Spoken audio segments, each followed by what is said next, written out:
my dear students, welcome back to my class with the next topic of class 6 maths NCERT book chapter 2 whole numbers exercise 2.3। तो इसके हम जो first 3 questions हैं वो कर चुके हैं हमारी लास्ट वाली वीडियो में। जिन बच्चों ने 2.2, 2.1 और इस एक्सरसाइज का इस चैप्टर का बेसिक वर्क समझना है वो मेरी पिछली वाली वीडियोस को देखिए और वहां से आप समझ सकते हो। तो क्वेश्चन नंबर 4 है फाइंड यूजिंग डिस्ट्रीब्यूटिव प्रॉपर्टी। तो डिस्ट्रीब्यूटिव प्रॉपर्टी को यूज करते हुए हमने इस क्वेश्चन को सॉल्व करना है। तो क्या थी डिस्ट्रीब्यूटिव प्रॉपर्टी, आपको याद है?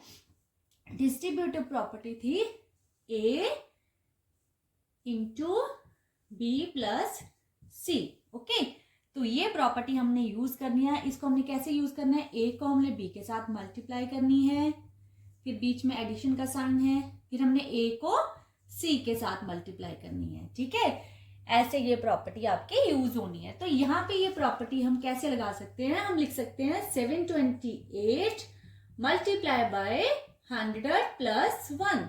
हमने 101 को ऐसे लिख लिया। अब हमने क्या करना है? 728 को 100 के साथ मल्टीप्लाई करनी है, फिर किसके साथ करनी है? 1 के साथ। और यहाँ पे आपका ए बी सी कौन सा नंबर हुआ? 728 आपका ए हो गया, ये बी हो गया और ये सी हो गया। ठीक है, तो चलिए अब करते हैं 728 multiply by 100 plus 728 multiply by 1। तो अब हमने पहले इसको सॉल्व करना है, फिर इसको करना है, फिर बाद में एडिशन करनी है अकॉर्डिंग टू द बोलमास रूल। पहले एडिशन करोगे तो आपका क्वेश्चन हो जाएगा रॉन्ग। तो इन दोनों को मल्टीप्लाई किया तो कितना आ गया? 72,800। ठीक है, प्लस इन दोनों को मल्टीप्लाई किया तो कितना आ गया? 728। अब ऐड करोगे तो कितना आ गया? 8 2 7 and 8 15, 1 कैरी, यहाँ पे 3 लग गया। आंसर आ गया 73,528। Now its B part is 5,437 multiplied by 1,001। तो इसको भी पहले हम क्या करेंगे? डिस्ट्रीब्यूट कर लेते हैं। 5437 मल्टीप्लाई बाय 1000 प्लस 1। ओके, तो हमने इसको कर दिया चेंज। अब क्या करना है आपने? डिस्ट्रीब्यूटिव प्रॉपर्टी में ये हो गई आपकी ए, ये बी हो गई और ये सी हो गई। तो इसको इसके साथ मल्टीप्लाई करो, फिर इसको 1 के साथ भी करो। तो ये आ गया 5437 multiply by 1000 plus 5437 multiply by 1। तो अभी मैंने आपको बताया था कि पहले हमने इन दोनों को सॉल्व करना है, बाद में हमने एडिशन करनी है। तो इनको सॉल्व करा तो हमारे पास आ गया ये नंबर। ठीक है, अब ये 1 है तो सेम नंबर ही रह जाएगा। तो अब इसको ऐड करेंगे तो हमारे पास आ जाएगा 7 3 4। अब ये 7 और 4 को ऐड किया तो कितना आ गया आपके पास? 7 और 5 को ऐड किया तो कितना आ गया? 12। यहाँ पे 1 कैरी गया 4 4 5। Now your answer is 54,42,437।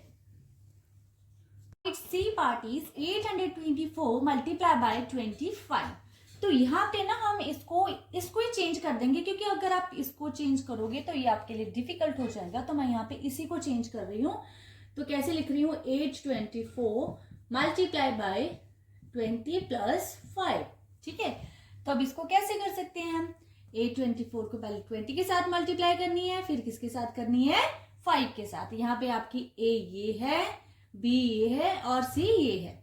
तो लिखेंगे 824 multiply by 20 plus 824 multiply by 5। तो पहले अब इन दोनों को मल्टीप्लाई करोगे, इन दोनों को करोगे, फिर हम इनको क्या करेंगे? ऐड। तो ये मल्टीप्लाई भी आप ऐसे ही कर सकते हो, आपको सम बनाने की जरूरत ही नहीं है। 0 का 0 लगाया, 2 4 8, 2 2 4, 2 8 16। देखा ना कितनी आसानी से हो गई ऐसे ही। अब इसको भी आप ऐसे कर सकते हो। 4 5 20, 2 कैरी, 5 2 10, 10 प्लस 2 12, 1 कैरी, 5 8 40, 40 प्लस 1 41। तो ये आ गया 4120। अब इसकी एडिशन करनी है हमने, तो वो कैसे करेंगे? 0 2 और 8 हो गए 10, 1 कैरी गया, 4 और 1 5 प्लस 1 कैरी को ऐड किया तो कितना आ गया? 6। अब 6 और 4 10 हो गए, 1 कैरी गया, 1 में ऐड किया तो 20, तो आंसर आया 20,600। बेटा ये प्रॉपर्टी आपको ध्यान से करनी बहुत जरूरी है, क्योंकि आपकी हायर क्लासेस में ये प्रॉपर्टी बहुत बार यूज होनी है। अभी से समझ लोगे तो अच्छी बात है। तो नेक्स्ट डी पार्ट है 4275 मल्टीप्लाई बाय 125। तो यहाँ पे क्या करेंगे, ये इसको ऐसे लिख लेते हैं, और ये जो 125 है इसको आप 100 प्लस 25 नहीं लिख सकते, क्योंकि ये आगे हम इसको फिर से डिवाइड कर सकते हैं। देखो कैसे, 100 प्लस 20 प्लस 5, ठीक है। हमारी मैचिंग फॉर्म में एक क्वेश्चन ऐसा आया था ना 2.2 एक्सरसाइज में, है ना, तो हमने करा था वो, मैंने आपको बताया था वहां पे। तो ये अब ऐसे होगा, इसको आप 100 प्लस 25 नहीं लिख सकते, क्योंकि जो 25 लिख दोगे तो वो आगे फिर से खुलेगा, तो हम इसको 20 प्लस 5 लिख देंगे। अब यहाँ पे कैसे प्रॉपर्टी यूज होनी है, अब आपने इसको पहले 100 के साथ मल्टीप्लाई करनी है, फिर आपने 20 के साथ और फिर 5 के साथ, ठीक है। तो लिखते हैं कैसे, 4275 multiply by 100 plus multiply by 20 and plus multiply by 5, ठीक है। तो अब हमने इसको 3 टाइम्स पहले मल्टीप्लाई करनी है ये वाले को, फिर हमने इनको क्या कर देना है, ऐड। मल्टीप्लाई में क्या आया, 427500 प्लस, अब 0 का 0 लगाया, 5 2 का 10, 1 कैरी, ठीक है। 5 2 का 10, 1 कैरी, 2 7 से 14 जो 1 कैरी आया था, तो ऐड करके कितना आ गया 15, फिर से 1 कैरी, 2 2 4 प्लस 1 5, 4 2 का 8, ठीक है। प्लस अब इसको 5 5 से 25, 2 कैरी, 5 7 से 35 प्लस 2 37, फिर से 3 कैरी, 5 2 से 10, 10 प्लस 3 13, 1 कैरी, 5 4 से 20, 20 प्लस 1 21, ठीक है। तो ये आ गया आपके पास मल्टीप्लाई करके। अब जब इनको ऐड करना है तो हम ऐड का आप सम भी बना सकते हो, तो सम बना के कैसे करेंगे, 427500 0 5 5 8 5 7 3 1 2। अभी तो इसको करते हैं ऐड, यहाँ पे आया 5, यहाँ पे आया 7, 5 और 5 10, 1 13, 1 कैरी, यहाँ पे आया 7 5 12 13 एंड 14, यहाँ पे आया 1 कैरी, 8 और 2 10 12 1 13, ठीक है। यहाँ पे 1 कैरी गया तो 5 आ गया, तो आंसर कितना आया 5 3 4 3 7 5। It means answer is 5,34,375। तो ई पार्ट में हम क्या करेंगे, हमारे पास है 504 मल्टीप्लाई बाय 30। इसको आप दोनों तरीके से कर सकते हो, आप ऐसे भी लिख सकते हो 504 मल्टीप्लाई बाय 30 प्लस 5, ऐसे भी कर सकते हो, या फिर अगर हमने थोड़ा सा चेंज करना है तो हम ऐसे भी कर सकते हैं 500 प्लस 4 मल्टीप्लाई बाय 35, ठीक है। दोनों तरीके आपके सही है, कोई भी मेथड आपका रॉन्ग नहीं होगा। तो यहाँ पे हमने 35 को पहले इसके साथ मल्टीप्लाई करना है, फिर 4 के साथ, तो लिखेंगे कैसे, 500 multiply by 30 plus 4 multiply by 35। अब इन दोनों को मल्टीप्लाई करोगे, इन दोनों को करोगे, फिर हम इनको क्या करेंगे, ऐड।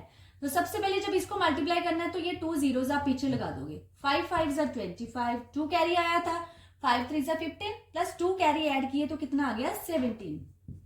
यहाँ पे 5 4 20, 2 कैरी आया, 4 12, 12 प्लस 2 कैरी कितना आ गया 14। अब इसको ऐड किया तो हमारे पास आया 0 4, 5 प्लस 1 कितना आया 6 7 1। Now your answer is 17,640। Okay, तो ये डिस्ट्रीब्यूटिव प्रॉपर्टी का जो टॉपिक है बहुत ही इंपॉर्टेंट है। आई होप कि आपको आज का ये टॉपिक समझ लगा है अच्छे तरीके से।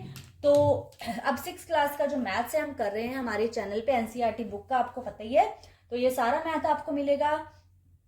इसके लिए आप मेरे चैनल को सब्सक्राइब करिए, और जो भी आपने समझना है वो मुझे कमेंट में भी कर सकते हो, मैं आपको वीडियो बना के उसकी सेंड कर दूंगी, ठीक है। तो 5th क्लास का भी मैथ मेरे चैनल पे है और वो भी आप वहां से समझ सकते हो। 10th तक का मैथ्स आपको मिलेगा आगे आगे मेरे चैनल पे। तो जिन बच्चों ने 10th तक का मैथ समझना है वो मेरे चैनल को सब्सक्राइब करिए। Thank you.